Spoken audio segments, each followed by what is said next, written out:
All right. So I'm pretty sure everyone's already familiar with the whole Jude Bellingham situation by now. If you aren't familiar and you just hearing the news, well, we're about to talk about it. We're also about to watch this clip from the overlap on Ian Wright talking about how it is being a black superstar and how you're treated by the English media. Being black growing up, we all know bias is gonna be there. We all know that this is something you have to prepare for. Your parents tell you, your auntie, your uncles, your grandparents, they tell you how to prepare for these type of things, these situations, especially when you're a person of color that has either a lot of influence or you're just successful or on the path to becoming very successful, right? My parents had to talk with me multiple times that, you just gotta watch how you come across. If you come across a little too confident, then for some reason there's certain people in a certain community that's just gonna take it the wrong way. You're gonna rub them the wrong way. Now, me personally, I'm the type of guy that I don't care if I rub you the wrong way because I'm self-confident. That's something you gotta just work on within yourself. You gotta find out why you can't either understand it or you can't be okay with it, because confident people are not fazed by other confident people. In fact, they champion them. If you're confident in yourself, you can look at someone else call themselves the shit and be like, yeah, fire, bro. Like, that's dope. Now, I mean, that's how I feel when I'm watching Kanye, going his tangents. When I hear a Drake verse and Drake is just talking his stuff, or a Jay-Z verse and Jay-Z's talking his stuff, or I see Kobe or Cristiano go on a tangent about why they think they're the best. That gets me going, because it makes me want to lock in even harder now and be like, all right, let me get the best out of myself. So when I've earned my spot at that number one table, at that greatest of all time table, I can talk like that as well, because I want to be able to talk like that. But for some reason, the media in England, they want to pigeonhole the black superstar. So we're gonna look at this clip, man, and like the video. It's sad that it has to come to this, but I think it's good what Ian Wright is doing. As a black person, we all just gotta we gotta start calling out this type of treatment and this type of behavior, because that's what's gonna get change into society. That's what's gonna bring change in society. So let's go, man.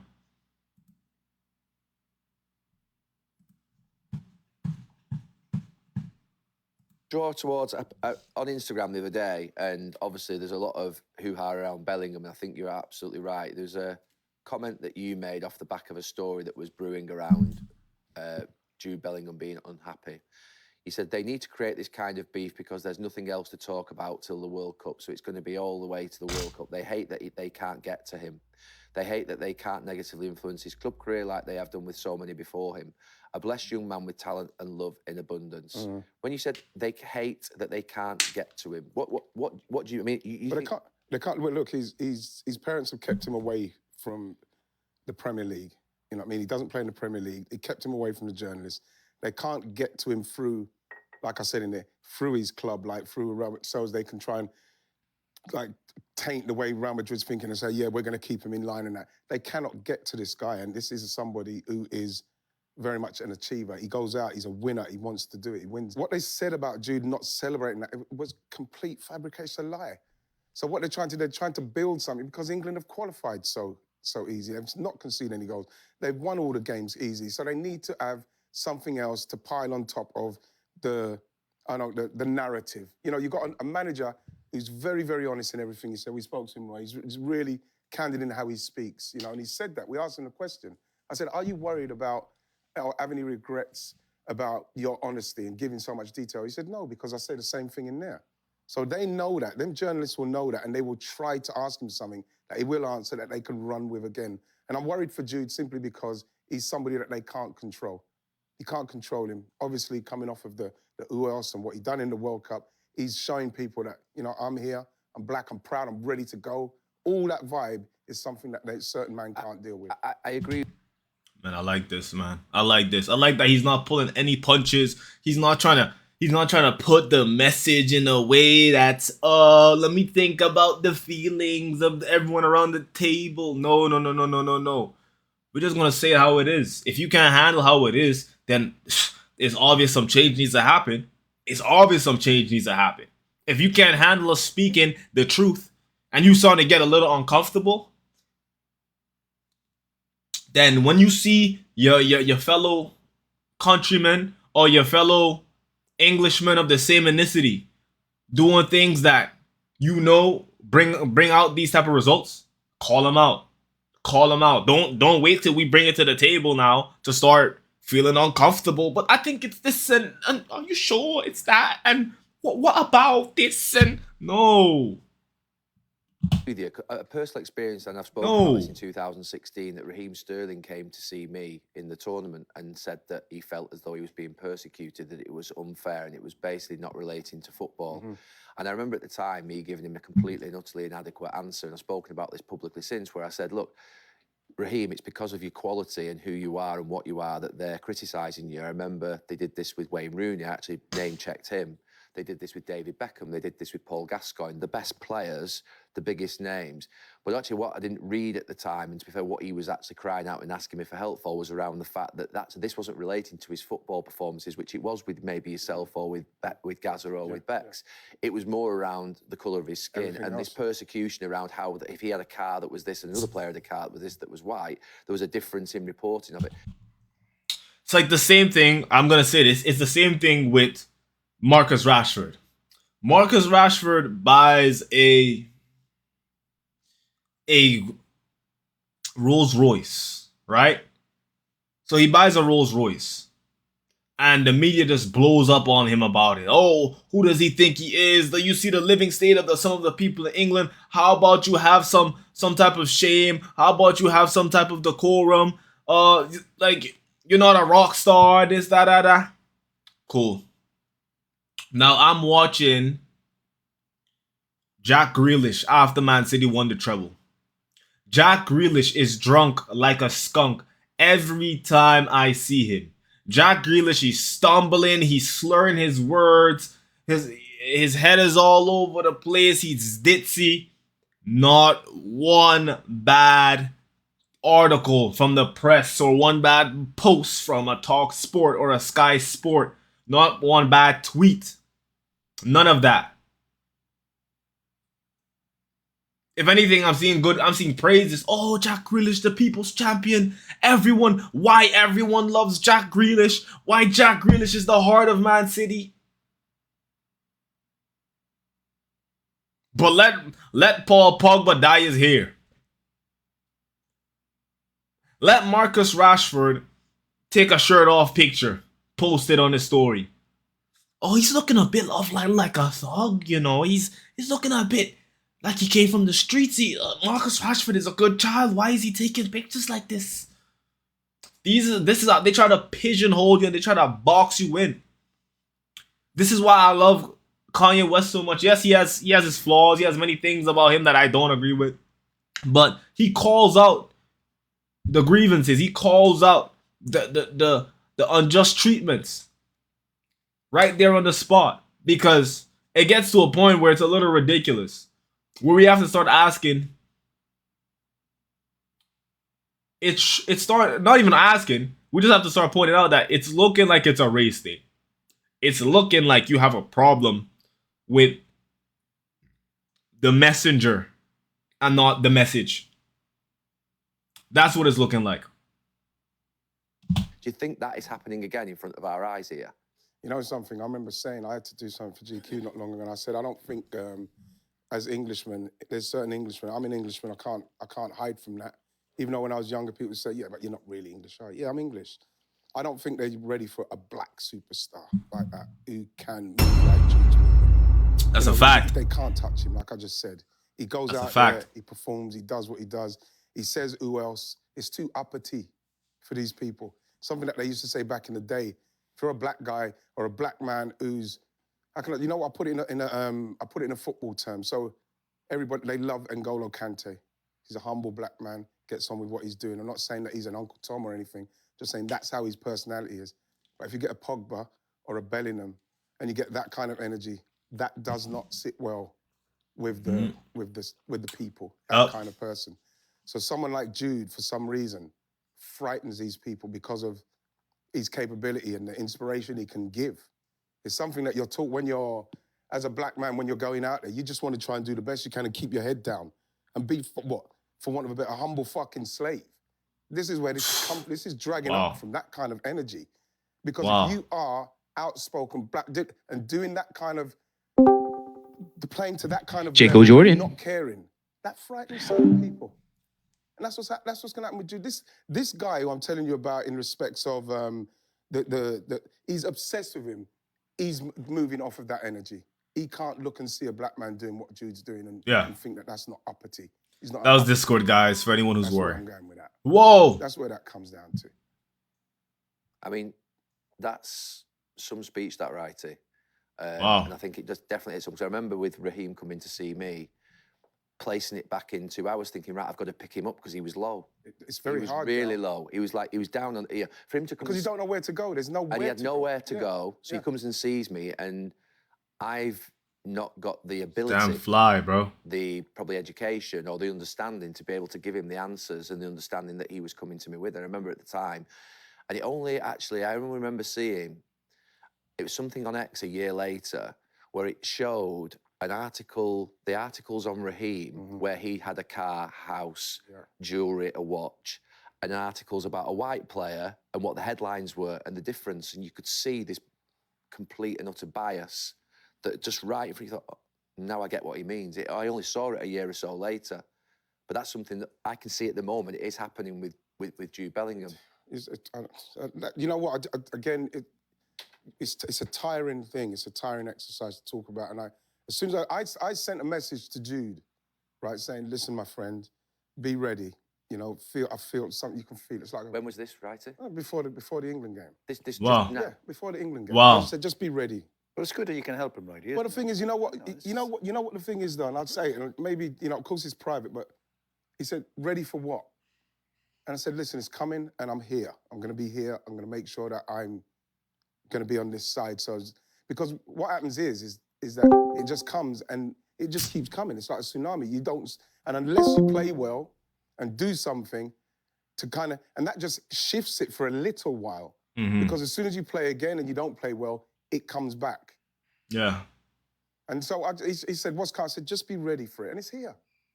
It's funny with Bellingham. I think when the older we are and the more we're sort of away from the game, if you like, you don't know players. Maybe, obviously, you've got a bit of a relationship with you, but we don't know players that well. And 22 as well, you know, 22. Yeah. But he's the one, right? Sometimes you'll 22 years of age is crazy. Interview areas, they might join us and that. And when we do Champions League stuff for CBS, now and again, if you go on the road, you go in the mix zone, and players have to do interviews. It's contractual. And when I read reports about Bellingham and sort of how he's perceived or how he's supposed to be around the camp, and I'm not just saying this, he is the best player who sort of speaks to me. He asked me about my son. How's he doing? He knows where he's playing, how he's doing for Malta. You'd have a laugh, a joke, and he looks genuinely interested in, like, speaking to you. It's not just like, oh yeah, sort of moved on.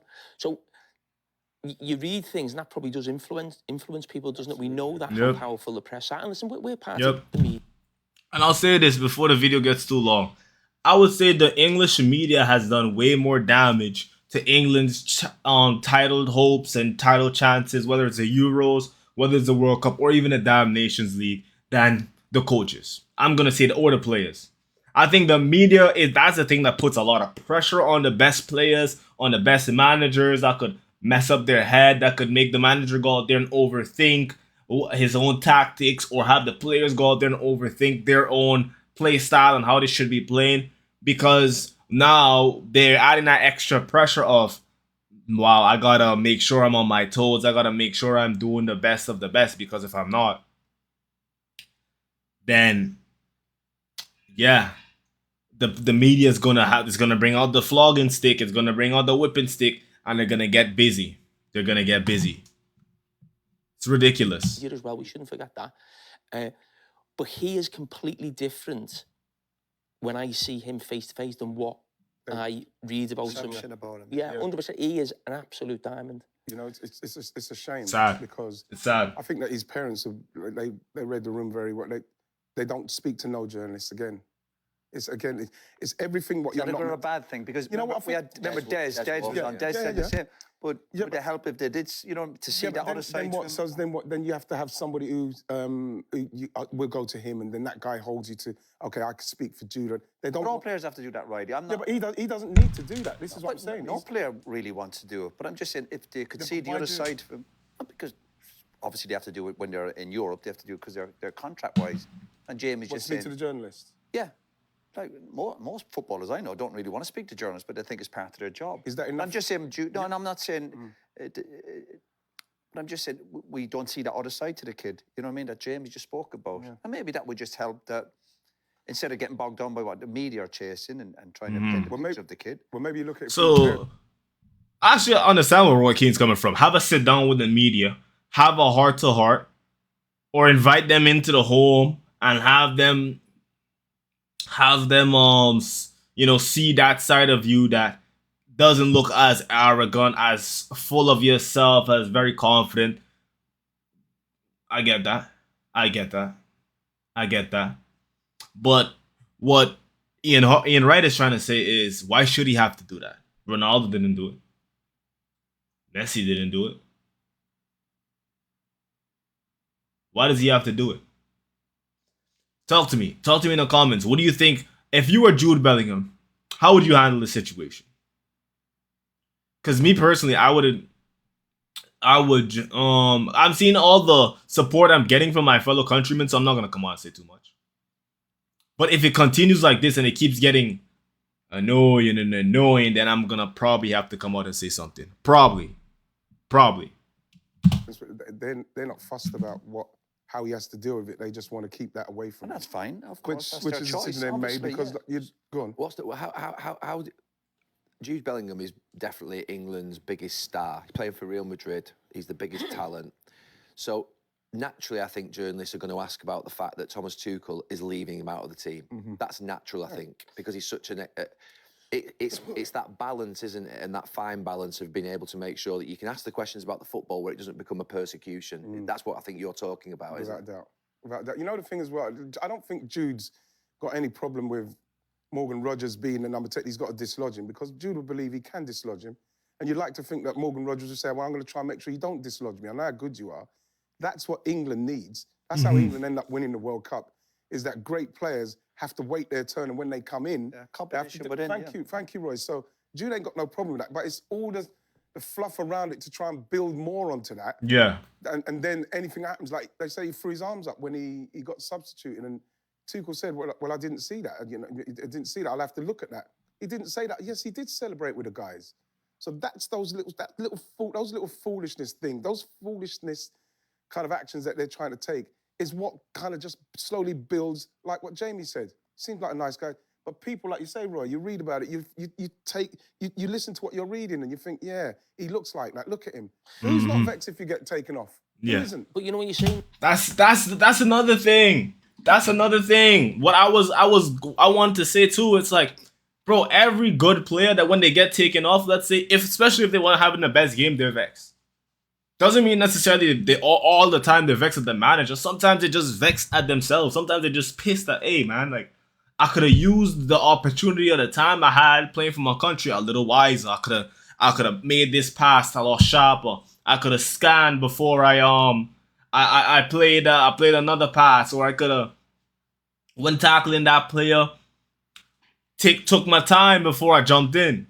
Things like that. It's not all the time they're angry at the manager, but it's hard. This is what the media knows. The media knows that because the player is not going to necessarily all the time get a chance to explain themselves, we're going to explain what the player was thinking for you.